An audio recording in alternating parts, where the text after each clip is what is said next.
புகழ்பெற்ற ஹதீஸ் நீங்கள் எல்லாம் கேள்விப்பட்டிருப்பீர்கள். என்ன ஹதீஸ்? திவாலாகி போனவர் யார்? இல்லையா?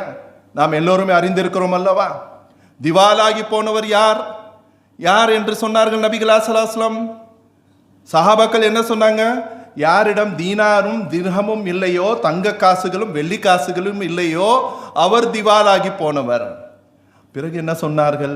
யார் அந்த ஹுகூகுல் இபாத்தை நிறைவேற்றவில்லையோ, ஹுகூகுல்லாவை அதிகமாக செய்த பிறகும் கூட தொழுதும் நோன்பு நோற்றும் ஹஜ் செய்தும் ஜகாத் கொடுத்தும் எல்லா அல்லாஹ்வுக்கு ஆற்ற வேண்டிய ஒரு கடமைகள் எல்லாம் நிறைவேற்றி விட்டார்.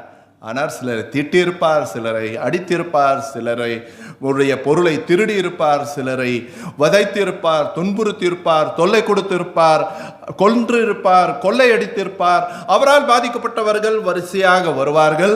இவருடைய நன்மைகள், ஃபரசுகள், ஜகாத்து, ஹஜ், நோன்பு இவையெல்லாம் அதற்கான நன்மைகள் எல்லாம் எடுத்து அது அவரால் பாதிக்கப்பட்டவர்களுக்கு கொடுக்கப்படும். அதற்கு பிறகும் அந்த வரிசை நீண்டு கொண்டே போகும். அப்போது அவர்கள் செய்த பாவங்கள், குற்றங்கள் எல்லாம் எடுத்து இவருடைய கணக்கிலே எழுதப்படும். கடைசியிலே மிக பெரும் வாழ்நாள் முழுக்க நோன்பு நோற்றும் ஹஜ் செய்தும் ஜகாத் கொடுத்தும் தொழுதும் வந்தவர் முகம் குப்புற நரகத்தில் வீசப்படுவார். இவ்வாறு கேள்வி எழுப்பி பதில் சொல்கின்ற ஒரு நுட்பம்.